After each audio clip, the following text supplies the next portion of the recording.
Welcome back, Rich Minds. It's your boy RHENO coming back to you with another video.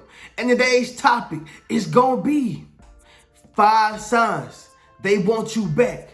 Yes, sir. Let me say it louder for the people in the back. Listen, y'all. This video is based upon the 5 signs of how you know they want you back. Now, let me say this real quick before I get directly into this video, man.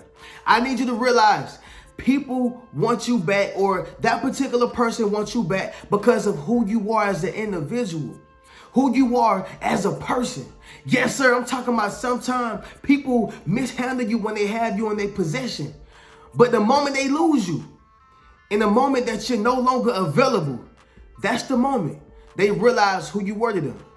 Yes, sir, understand that. So I need you to realize that somebody misused their opportunity, misused you, and probably even took advantage. But I need you to understand something. You have value. And just because they didn't realize who you were at that time, oh yeah, they know now. Yes, sir, they know now. So I need y'all to tune in. Not only that, but y'all make sure y'all leave a thumbs up on this video, all right? If any one of these signs resonate with you, okay? And not only that, but make sure you subscribe to the channel. Yes, sir. I need y'all to tune in. So the first sign is going to be this, y'all. You are a good person. Okay? Let me say that louder for the people in the back. You watching this video, you are a good person. Okay? People don't realize that when you are a good individual, you are limited. It's not too many more good people out here. It's not too many more genuine individuals out here. Okay, there's not too many people who do stuff just off of GP, just because they rock with you or just because they was raised that way. See, I don't know about y'all, but I come from the South, right? I come from a small town called Douglas, Georgia. It's very close by Florida, close by Valdosta, all right? So I have a lot of Southern hospitality, but I had to realize that everybody don't carry the same manners, the same values, the same principles, moralities as myself. Right? Everybody's not raised like you. Yes, sir. Somebody drop in the comments and say everybody not built like me. Make sure you drop in the comments and say everybody is not built like me. They tried to replace you. See, they thought that they can replace you. They thought that they can replace you, but they ended up with somebody else worse. And see, this can happen with a relationship. This can happen with a marriage. This can happen with a job. This can even happen with a friendship. When you think that you can replace somebody, and when you think that there's someone else out there better, then it's going to be revealed to you if there really is. Now, let me say this. I'm not saying that you are the all be all. I'm the all be all. I'm not saying that anybody is the all be all, because there's always going to be somebody else who glove or who hands just fit the glove a little bit more better. It doesn't mean that they're a better person than you. It just means that whatever your beliefs is or whatever they beliefs is, or their similarities and differences, they probably just coincide a little bit more better than yours did with the other person. So I'm not saying that you're the all be all, or even myself. There's always going to be good people out here. See, understand this, y'all. There will never be another you. There will never be another person that do the things that you do, or do them how you do it, all right? And so what happened was they tried to replace you. They thought that they could find somebody else better. Y'all know I was in a relationship. And again, I'm not saying that I'm the all be all, but in that relationship, when people tend to be together for a long time, they tend to forget how valuable you are.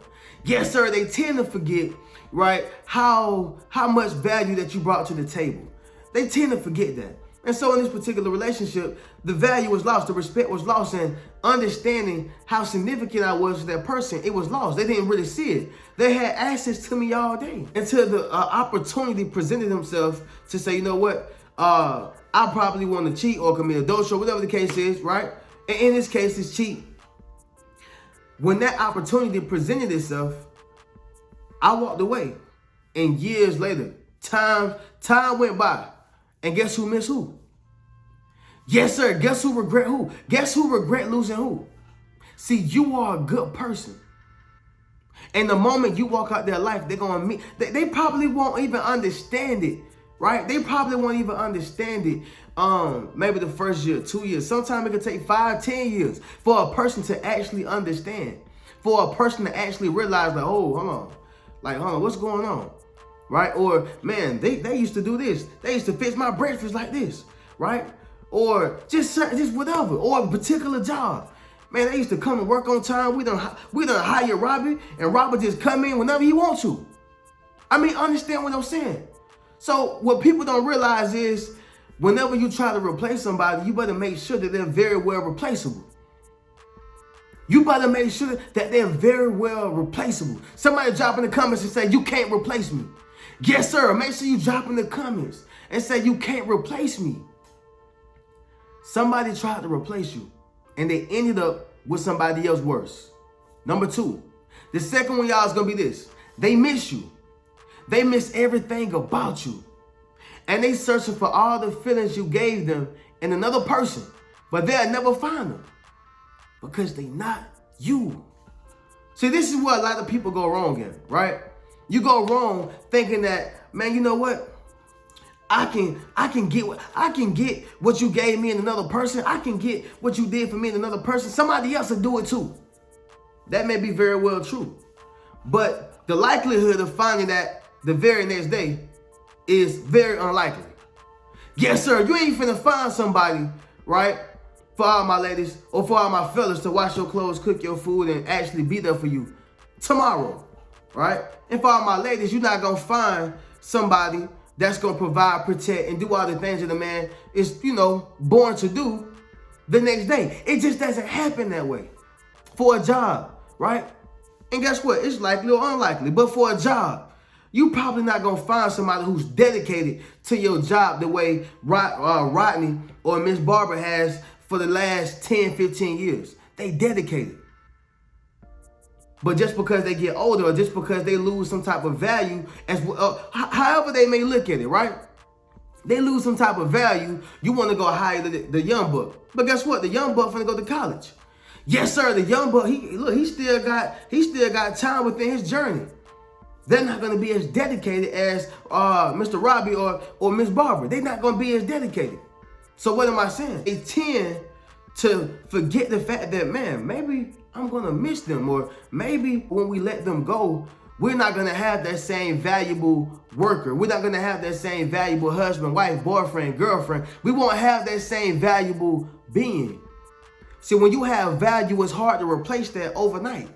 Again, I'm not saying that it won't never, ever be replaced. But what I am saying is it's going to take you some time. It's going to take some scouting. It's going to take some attracting, right? Because you got to make sure that you fix whoever you were. If you needed fixing, whoever you were. And you can, and I'll say this, even if you don't need fixing, you can always improve because none of us are perfect, right? But you always want to make sure that you're good on your end so you can attract the next highest client or the next best boyfriend or girlfriend or husband or wife, right? You just want to make sure that you're good. But what I'm simply saying is they miss you and they miss everything about you.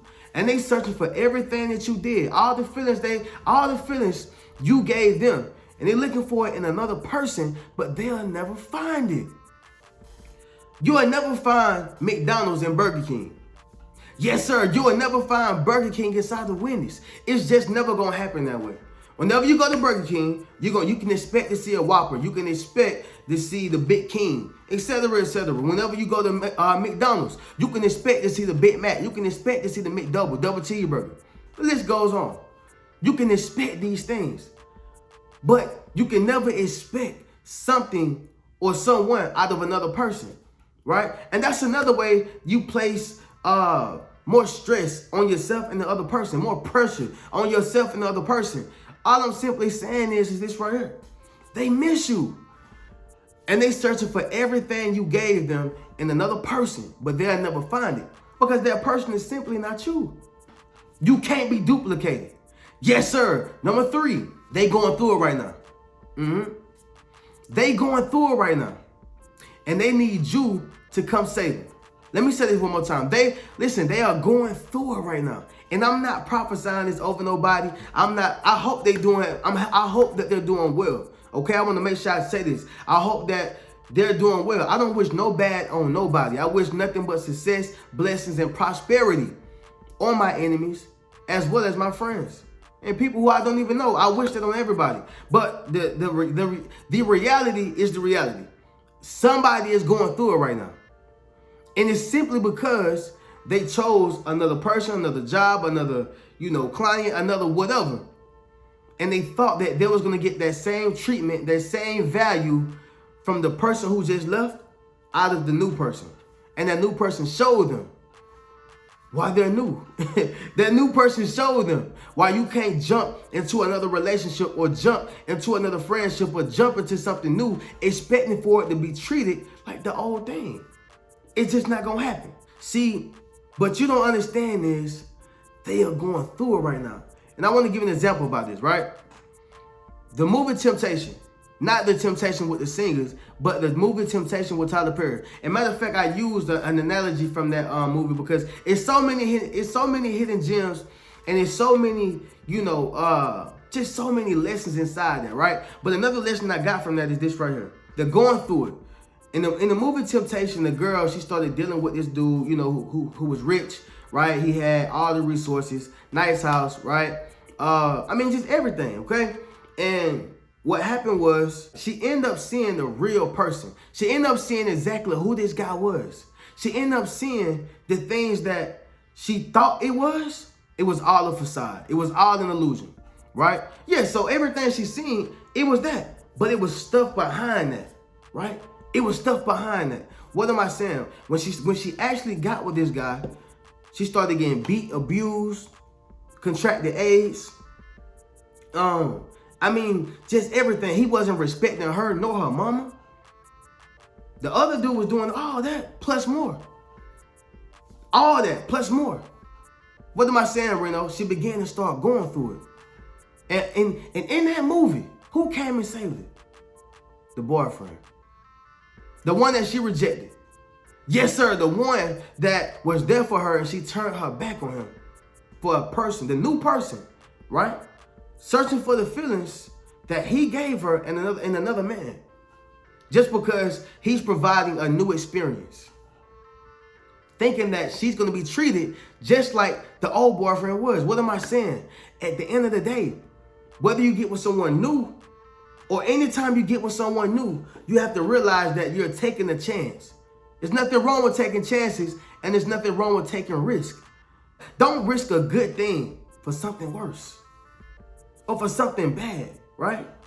And don't even risk a bad thing for something worse. In that case, if you're in a bad situation, I'm gonna say this, y'all. If you're in a bad situation, get out that situation and don't attract anything worse. But see, because what happened is a lot of us, we jump from the fire and we jump directly into the furnace. We jump from the fire and get directly into the furnace. So we was already burning inside the fire. But now we're about to be cremated inside the furnace. Neither one is better, but at least if you hop out the fire, you don't burn anymore. And all I'm simply saying is, y'all, is this right here. You have to understand when a person is going through it, they're going to need you to come save them. You provided experiences, you provided safety, you provided love, care, compassion, you provided genuineness. It's not too many people out here. And since they're going through it, they want and they need you to come save them. Number 4, they realized what they lost. All right? They realized what they lost. Like I said, y'all, you don't find good people every day. You won't find good people every day. Good people, it's like a needle in a haystack nowadays. Everybody is wicked. Everybody is bad. Everybody has an ulterior motive. Everybody has some type of intention. All right? Whenever you lose somebody that was actually there for you, whenever you lose somebody or lose that particular person who always had your back, and when you get a hold of people who really don't care about you, and when you get a hold of people who, I'm talking about, can care less if you breathe, can care less if you ate, I don't care if chips, something to drink, water. They don't care what you had. It's all about me. When you start getting around these people and you realize that, dang, man, I had something good at home. Or, dang, man, I had a good job. And then you start getting a hold of people and a hold of individuals who don't really care about you and don't care about the things you bring to the table. Now we got a problem. And now there's going to be a sense of understanding, which is going to create that mindset of, man, did I lose something great? Did I lose something good? Of course. And that's how they feel about you. They realized what they lost, right? They realized what they lost. And you was a diamond, a champion, somebody who was going to ride until the wheels fall off, somebody who was going to be there for them in their darkest moments, lowest times. You don't find it every day. You don't find authentic people every day. And that's something that you got to realize. Even in friendships I had, y'all, right? I'm not saying that I'm the all be all, but I can just listen and talk to some of my old friends. Like sometimes, like I may have a friend, right? Or one of my old friends who will call me maybe for advice, but I can tell that they're not getting that for nowhere else. How do I know that? Because they wouldn't have called me. They wouldn't have asked me for this particular opinion or for this particular subject. They wouldn't have asked me. So what I'm saying is this right here. When people realize what they lost, it's going to create a whole nother mindset. It's going to create a whole nother sense of, man, like, I wish I never let this person go. I wish I would have stayed up with this person. But unfortunately, life waits on no man. Life waits on no woman. They realize what they lost. They lost you. And now they're trying to figure out a way to get it back. And that's when it comes up to you to realize, like, hey, is this worth rekindling this flame? Is this worth getting this job back? Is this worth, allowing this person to come back into my life? Is it worth that? Somebody drop in the comments, and y'all can go back and forth with this. You can drop in the comments and say it's worth it, or you can drop in the comments and say it's not worth it. It's all on you. Yes, sir, it's all on you. Understand that. They want you back, and it's for a reason. Number 5, y'all, is simply going to be this. Number 5 is God is working in your favor. Let me say that louder for the people in the back. God is working in your favor. What that mean, RHENO? So listen, they tried to break you down, but God brought you right back up. They thought that you was going to stay down. They thought that you was going to stay broken down. They thought that you was going to stay broken. When I left my divorce, y'all, I was in a time of despondency, disparity, right? Sad, mad, just a lot of mixed emotions. Realizing that I was going through a Job time. I was going through a Job period, a Job moment where I was losing everything. Lost my car, lost my apartment, lost my marriage, lost a lot of things that meant something to me, feeling like, man, what else do I have? Sometimes I felt like, what do I have to live for? But I realized that, man, I got family. I got people who care about me. I got people that love me. No, they probably don't lay right next to me, or they're not here in my every step of the way. But at the same time, there's how many people would be affected if you was to do something to take yourself out of here, RHENO? How many people would be affected if you was to harm yourself? How many people would be affected? And so I will always keep that in my mind. And that will keep pushing me and pushing me and pushing me. And so time passed by and I got my apartment, right? I got my apartment back, or I got another apartment. I got my car back, right? Now I'm working my job again. So now I got more income coming in. God was working in my favor. And so people on the outside, they sit back and they see where you're going. They sit back and they see what God is doing for you. And they sit back and see how God is prospering you. What God said in the scriptures, y'all, I have plans to prosper you. I have plans to prosper you. And so that's something that I realized in going through my moment, going through my Job moment. Because everybody going to go through a Job moment. Everybody going to go through a moment to where they're losing certain things, losing certain people, losing opportunities, and don't even know why. And I'm talking about it's coming in 3s, 4s, 5s. That's only confirmation that you're about to have a breakthrough. So all I'm simply saying is, y'all, God is working in your favor. They see you just got that new house. They see you just got that new car. They see you just got that new job. They see that you are getting these new opportunities. You moving step by step by step, right? And you're elevating your life. People want to be a part of that. They want to be a part of that. Some people will break up with you, leave you, cut ties and all that. When they see that you still are going and that you didn't give up, people want that. They miss that, right? Because they want to be a part of something. But it's too late. Somebody drop in the comments and say it's too late. Yes, sir, it's too late to apologize. It's too late to say I'm sorry. It's too late to come back in my life. And not only that, it's too late because you already showed me who you were. When a person show you who they are the first time, you better believe them. You better believe them. They want you back. And it's not for the right reasons. And some people realize what they lost. Some people realize it. And maybe it could be for the right reasons. But I need you to understand. Allow God to lead you to make that decision. But for the most part, if they already showed you who they are, don't go back to them. Because it's only going to be a pattern. All right? So with that being said, y'all, I appreciate y'all for tuning in. Y'all already know what we do, man. Y'all make sure y'all hit the links in my bio. Check out any one of my books. 8 Steps to Self-Publishing a Successful Book, Rich Mentality, Fairly Unequal, as well as Traumatized by Love. Also, be sure to check out any one of my memberships. That's my YouTube membership or my Patreon. I'm going to catch y'all in the next video. Keep a rich mentality. Peace.